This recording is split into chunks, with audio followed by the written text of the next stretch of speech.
전에 4억 5천 있었다라는 거는 인정을 하신 거네요? 네, 예. 죄송합니다. 근데 이제 그게 그래서 제가 한번 확인을 해봤는데 그러면 다음번 신고에 수정이 됐으니까 과연 면책이 된 것이냐 아니면 이게 뭐 시효가 있는 것이냐 이렇게 좀 확인을 해봤더니 제가 확인한 바로는 심사 대상이다 이렇게 돼 있는 것 같습니다. 네. 그러면 심사 대상이기 때문에 심사를 통해서 그 과태료 처분까지도 사실은 받아야 될 사안인 것 같아요. 네.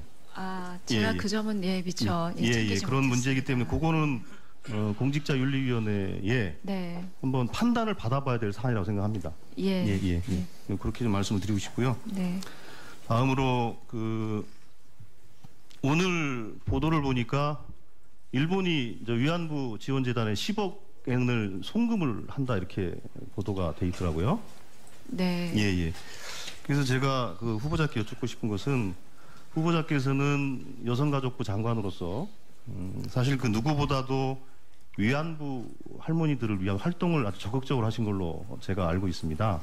2014년도에는 프랑스 앙골렘 만화 페스티벌 가셔가지고 그 만화 전시회도 같이 하시고 그러면서 이제 당시에 위안부 기록에 대한 세계 기록유산 등재도 여러 번 또 말씀도 하셨고 또 문화재청과 또 협의도 또 하신 걸로 알고 있습니다.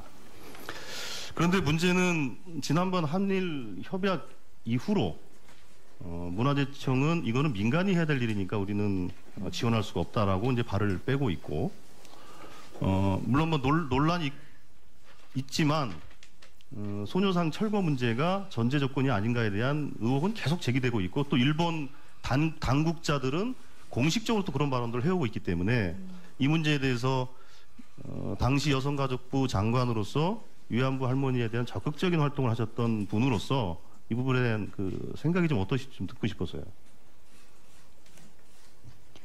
저는 그 당시에 위안부 할머님들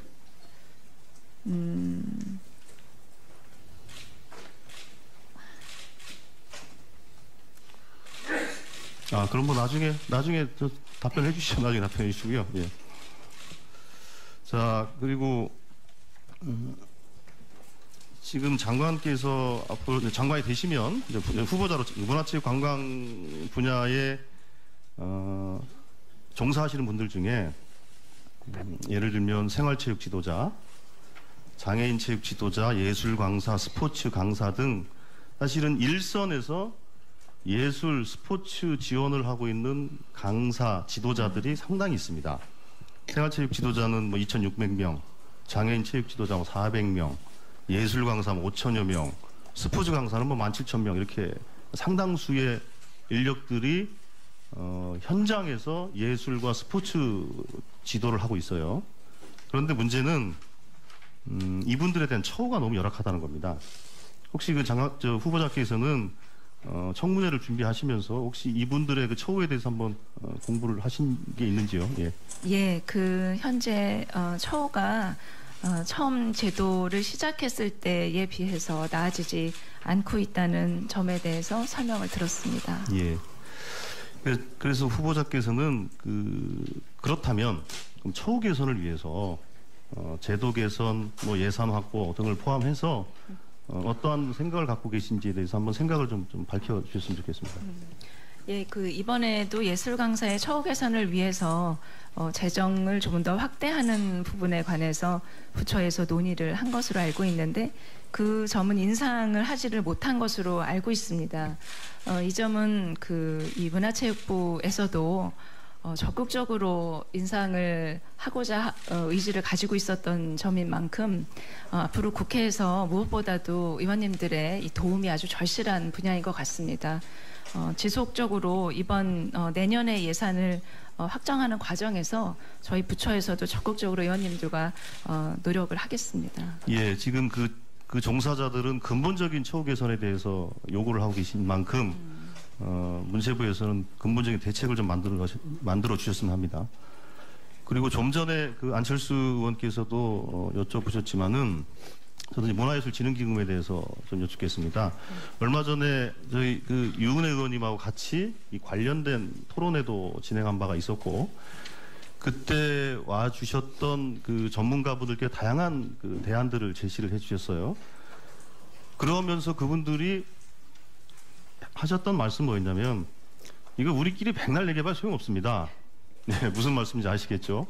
예, 결국은 재정 당국을 움직여야 되는데, 그래도 아마 지금 제가 보기에는 그 문화예술인들이 그 장관으로 취임하신 걸 아마 기대가 많을 것 같아요. 실세 장관이 오셨으니, 예, 아마도 기재부와 협의가 잘 되지 않겠냐. 그래서 제 생각에는 기재부와 잘 협의하겠습니다라는 정도의 좀 두루뭉실한 답변이 아니라 보다 좀 분명하고 단호한 좀 말씀을 해주시면 어떨까 싶은데요. 네. 이 그 재원이 지속적으로 들어올 수 있는 그런 항목을 찾아야 되는 숙제가 저희에게 있는 것 같습니다. 그 의원님 말씀하신 대로 지금 존경하는 안철수 의원님뿐만이 아니라 존경하는 조승래 의원님께서도 중복해서 이 문제를 지적해 주시는 만큼 각별하게 그 중요성을 인식하고 이 가능한 방법이 어떻게 있을 수 있는지 성심껏 노력을 하겠습니다. 예. 그리고 다음으로 그 셧다운제에 네. 대한 그 생각이 어떠신가요? 생각의 변화가 쭉 있으신 건가요? 아니면 일관되신 건가요? 그 제가 국회의원 18대 의원 때에는 이렇게 셧다운제를 우려하시는 바와 같이 여성가족부 장관을 하면서 청소년의 보호 문제라는 이슈에 대해서 셧다운제 규제와 함께 깊이 이해할 수 있는 기회가 있었습니다. 지금 저는 청소년의 보호라는 가치와 또 우리 중요한 컨텐츠 산업의 하나인 게임 산업의 발전이라는 가치 둘 중에 그 어떤 것도 소홀하게 할 수가 없다는 그런 입장입니다. 그래서 역지사지 할 수 있는 그런 이 측면에서 제가 이해하고 있었던 그 게임으로부터의 청소년을 보호하는 문제와 또 게임 산업을 보다 선하고 또 지속 성장이 가능한 또 그래서 우리나라의 콘텐츠 산업을 견인할 수 있는 좋은 산업이 되도록 이 여가부와 문체부가 그 협업해서 최적점을 찾아내도록 하겠습니다.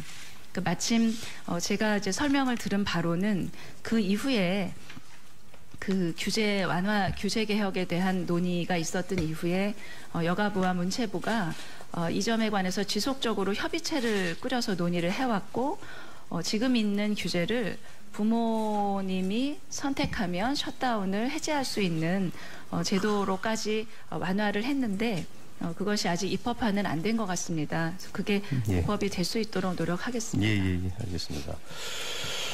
그리고 저희들 교문위에서 지난번에 역사교과서 관련해서 논쟁을 하면서 그때 나왔던 얘기 중에 가장 중요한 포인트 중에 하나가 그 예비비로 정부 광고를 집행하는 것, 그러면서도 언론진흥재단을 통하지 않고 직거래를 했다라는 것에 대해서 사실은 얘기가 많이 있었습니다. 저희들이 그 후보자께 서면 질의를 통해서 받은 답변으로는 직거래를 방지하는 벌칙 규정이 없어서 실질적인 제재가 어려운 상황이다. 그래서 훈령을 법률로 좀 격상시키는 것도 좀 필요한 것 같다라는 의견을 주셨는데, 이 의견 그대로신가요? 예, 그 문체부에서 견지하고 있었던 의견을 설명을 들었고, 그렇게 설명을 들은 바를 바탕으로 서면에 질의를 했습니다. 예. 그리고 이제 시간이 마무리하면서 한 가지만 여쭤볼게요. 그 성신여대 석좌 교수로 재직을 하셨죠? 네. 예, 그게 언제부터 언제까지죠? 아마 2015년 9월부터 2016년 2월에 사임한 것으로 되어 있습니다. 그때 그 임용계약서를 직접 작성하셨나요? 예, 계약서 사본을 갖다 주셔서 제가 서명한 걸로 알고 있습니다. 근데 출입국 기록에 보면 서명한 날짜는 9월 4일인가 이렇게 되어 있는데 출입국 기록에는 8월 27일부터 9월 18일까지 미국에 있는 걸로 되어 있는데 어떻게 직접 서명을 하셨다는 거죠? 제가 귀국하고 아마 서명을 한 것 같습니다. 자, 일단 보충 질의. 아까 제가 그 성신여대 건과 관련해서 여쭤보다가 네. 끊겼는데요. 그 계약서상 9월 4일부터 1년간 이제 임용되는 것으로 예. 되어 있고 9월 4일 날 사인한 것으로 되어 있어요. 그런데 이제 출입국 기록에 의하면 9월 18일 날 미국에 나갔다가 9월 18일 날 들어오시는 걸로 되어 있거든요. 네. 물론 뭐 한 2주 정도 차이니까 뭐 큰 차이는 아니라고 할 수 있지만 사실 이렇게 작은 거 하나라도 사실은 그 공직자로서는 좀 조심해야 되는 부분이라고 저는 생각을 합니다. 어쨌든 소급해서 계약을 했다는 걸 의미하겠죠. 물론 그 석좌 교수라는 것이 뭐 정규 강의를 하는 것도 아니고 사실은 그 뭐 국내에 없어도 무방할 것이다라는 생각도 들긴 하지만 굳이 그거를 그렇다고 9월 4일 날 소급해서 계약서에 사인할 이유는 없다고 생각을 하거든요. 그렇다면 귀국한 날짜 이후로 실제로 서명한 날짜로 그날부터 계약을 체결해서 1년간 임용하시는 걸로 해도 무방할 텐데 뭐 그렇게 하신 특별한 이유도 있나요? 제가 그 석좌 교수 임용에 관한 서류를 떼고 절차를 협의한 거는 출국하기 전이었었던 것 같습니다. 근데 제가 외국에 나갈 일정이 이렇게 있다고 하니까 그러면 수업을 귀국 이후로 일정을 짜서 스케줄을 만들도록 하자는 말씀을 들었던 것 같고요. 아마 9월 4일로 한 거는 다른 이유보다는 저는 정확하게는 그러니까 어쨌든 강의를 구체적으로 하시는 것이 아니기 때문에 강의를 하게 되면 이제 정규 수업을 편성을 해야 되고 하니까 네. 보통 뭐 9월 1일자, 3월 1일자로 이렇게 임용이 되지만 예. 뭐 석좌 교수, 겸임 교수 등 비전임 교원의 경우에는 네. 사실은 뭐 그렇게 안 해도 되거든요. 굳이 그렇게 할 이유가 없었다 날짜를, 이거고요. 예, 챙기지 못했습니다. 예. 그리고 아까 그 위안부 관련해서 제가 이제 질의를 드렸을 때 말을 채 못하셨는데요. 근데 보도를 보니까 아까 그 다른 의원님의 질문에 개인적으로는 소녀상 이전은 동의하지 않는다 이렇게 네. 말씀하시는 걸로 맞는 말씀인가요? 예, 맞습니다. 예, 그러면 개인적 소신이 아니라 이제는 이제 국무위원회 후보자로서 한번 좀 말씀해 주시겠어요? 그 소녀상의 철거 문제는 정부가 전혀 개입할 수도 없는 문제고 정부가 결정할 수 없는 문제라고 알고 있습니다. 그 이번 협상에서도 아마도 그 부분은 명확하게 하지 않았을까 하는 생각이. 예, 정부는 계속 그렇게 얘기하고 있지만 일본 정부는 오늘도 일본 언론을 통해서 나온 걸 보면 송금 조치가 완료됐으니 이제 한국 정부가 행동할 때다 이렇게 이제 일본 언론과 일본 그 정부 쪽에서는 그런 얘기가 나온다는 것입니다. 정부는 자꾸 부인하고 있지만 그게 엄연한 사실이라는 것이고 그거에 대해서 국민들이 우려를 하고 있는 것입니다. 그리고 다음으로 혹시 그 영화 그 노사정위원회에 대한 혹시 그 내용을 알고 계십니까? 영화요? 영화업계의 노사정 협의회. 예. 예, 영비법에 의해서 영화 근로자 조합과 영화업자 네. 또는 영화업 단체 및 정부를 대표하는 자 등등등등 이렇게 해서 영화 노사정 협의를 구성할 수 있다 이렇게 돼 있고 근데 법이 개정된 지 벌써 1년 4개월이 지났고요. 시행령이 만들어진 지도 10개월이 넘어가 있습니다. 그래서 지난번에 그 문체부 업무보고 과정에서도 이거에 대해 장관께 분명히 이제 질의를 했었고 장관께서는 분명히 처리하겠다라고 얘기를 하셨음에도 불구하고 네. 실제로 그 이후로 2달 넘게 뭐 진행되는 것이 없어요. 네. 후보자께서는 이 문제에 대해서 어떤 생각을 갖고 계신지 말씀을 해주세요. 예, 제가 이 문제를 깊이 파악하지는 못했습니다만 그 지적하신 대로 법의 근거를 갖게 된 대로 노사정이 참여하는 협의회가 조속히 구성돼야 된다고 생각합니다. 예.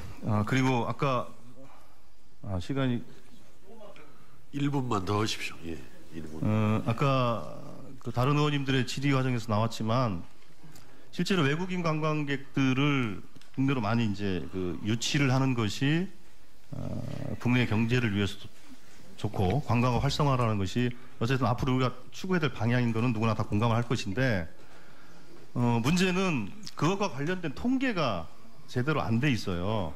예를 들면 제가 그 서면지료도 말씀을 드렸지만 관광 특구로 지정되어 있는 지역 있지 않습니까? 네. 그 관광 특구 내에 그 외국인 관광객 통계가 네. 이제 국가 승인 통계가 없어요.